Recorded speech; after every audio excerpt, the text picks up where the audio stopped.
गोटे नुआ वीडियो को आपन स्वागत। आज आज आम बुला गोटे पर्वत उपर गोटे राम मंदिर अच्छे आखपाख जगह बहुत सुंदर है। मकर संक्रांति मेला बस 15 दिन जाए आठ प्रबल मात्रा लोग आसती जगह भी देखिए बहुत सुंदर है। आज आम पहुंची गले प्रॉपर रगरी छकरे आपन जमी देखिए ओवर ब्रिज उपर एनएच नुआ नुआ मंदिर और सब निर्माण करा पार्क सहित मंदिर भी हम देखिए के सुंदर है जगह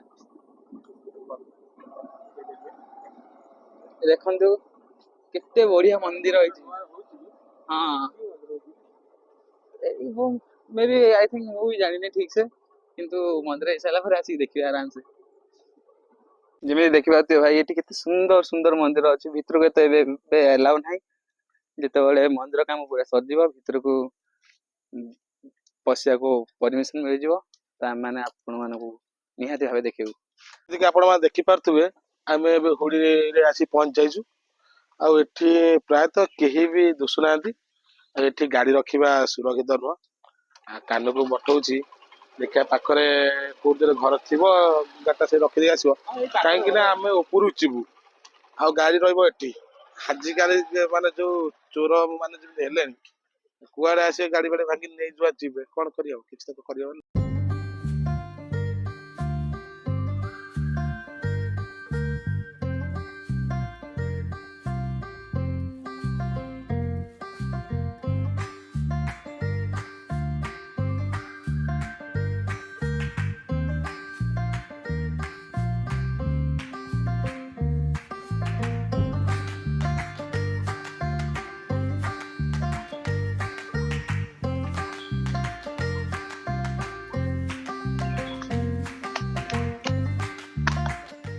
जीवित पखापाखि अधा स्टेडियम चढ़ी गलुन ए तो अफा दफा भी लगी गलानी दादा पूरा 12 बाजिगला जानी था पानी बोतल भी खोजी खोजी मिललानी प्राय दुकान ना रगड़ी हाँ जहाँ भी आने था रगड़ नहीं आस स्नैक्स छोट छोट ठंडा पानी जहाँ भी आने अच्छे आप एक्चुअली रास्ता रे वर्षा झिप झिप होतुओ आस्तु बढ़िया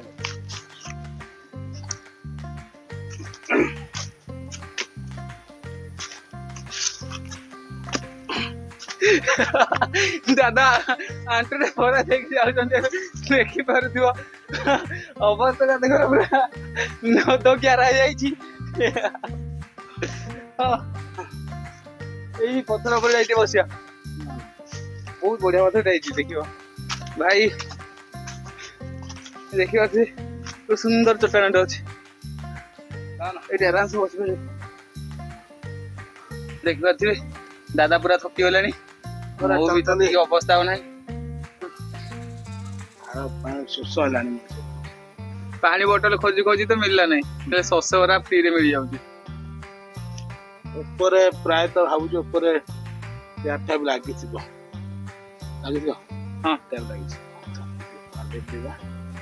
देखिए ये आम बॉर्डर एपट लाइन लोक चढ़े आउट लाइन ओह्लैया प्रबल भीड़ हो जाए चढ़ू आम भी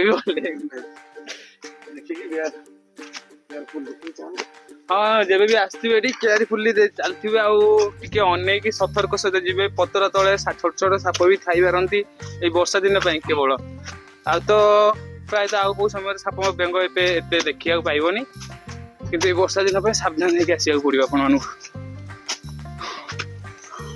ये तो आम पाखापाखि आसिक ऊपर पहुंची गलुणु जमी आप देखिपे यू मंदिर परिवेश स्टार्ट हो मंदिर परिसर दादा घर पेसेंस ना पानी टिके दरकार जोटा कि आम कतरे अवेलेबल ना पानी बोतल केवल मिलूँ शस चल अल्प दूर पहुंची गला पहुंची जीवु जगह पर दादा आस भाବୁଥିଲି ଏଠି ଆମେ ହିଁ ଏକା ହବା। ପ୍ରାୟତଃ କିଏ ଅଛନ୍ତି ଯିଏକି ମନ୍ଦିର ଘଣ୍ଟି ବଜଉଛନ୍ତି, ମତେ ଶୁଭୁଛି। ଆପଣଙ୍କୁ ଶୁଭୁଛି କି ନାହିଁ ମୁଁ ଜାଣିନି। ଦେଖିବା କିଏ ଅଛନ୍ତି। ବର୍ତ୍ତମାନ ଆମେ ଆସି ପହଞ୍ଚାଇଛୁ ହୁଡ଼ି। ହୁଡ଼ି ଉପରେ, ଆଉ ହୁଡ଼ି ଉପରେ ଦୃଶ୍ୟ ବହୁତ ଭଲ ଅଛି। ଆଉ ଦେଖିପାରୁଥିବେ ଏପଟରେ ଗଛ ଲତା ସହ ପରିପୂର୍ଣ୍ଣ। ଆଉ ଚାଲନ୍ତୁ ମନ୍ଦିର ଦେଖେଇବୁ। ଶ୍ରୀ ରାମଙ୍କର ମନ୍ଦିର ଏଠି ଅଛି। ଚାଲ। ଆସୁଛନ୍ତି ଶ୍ରୀରାମ ସୀତା। ଏମିତି ଆପଣ ଦେଖିପାରୁଥିବେ ଏ ମନ୍ଦିରର ଚାରିପାଖ କେତେ ସୁନ୍ଦର ହେଇଛି। ଏଠି ନନାଙ୍କ ପାଇଁ ସ୍ୱତନ୍ତ୍ର ଘର ବ୍ୟବସ୍ଥା କରାଯାଇଛି।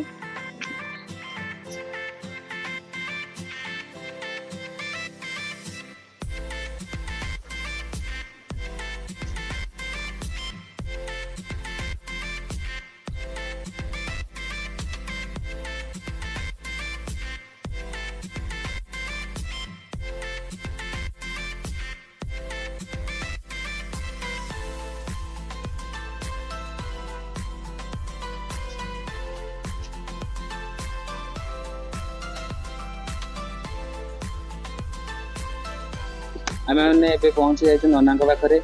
ନନାଙ୍କୁ ଟିକେ ପଚାରିବା ମନ୍ଦିର ବିଷୟରେ କିଛି ପ୍ରଶ୍ନ, ଆଉ ନନା ତାଙ୍କର ଉତ୍ତର ନିହାତି ଭାବେ ଦେବେ।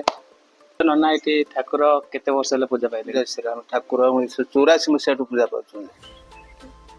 1984 ମସିହାଠୁ ପୂଜା ପାଉଥିଲେ ତଳେ। ତାପରେ ଜଣେ ବାବା ଥିଲେ, ସେ ସ୍ୱପ୍ନାଶ ହେଇକି ତାଙ୍କୁ ପୁରୀ ଯାଉଥିଲେ, ଦଣ୍ଡ ପଡ଼ି ପଡ଼ି ତାଙ୍କୁ ସ୍ୱପ୍ନାଶ ହେଲା। ଆସିକି ସେ ପଥର ଭାଙ୍ଗିଲେ। ଭାଙ୍ଗିଲା ପରେ ରାମ ଲକ୍ଷ୍ମଣ ସୀତା ହନୁମାନ ବାହାରିଲେ।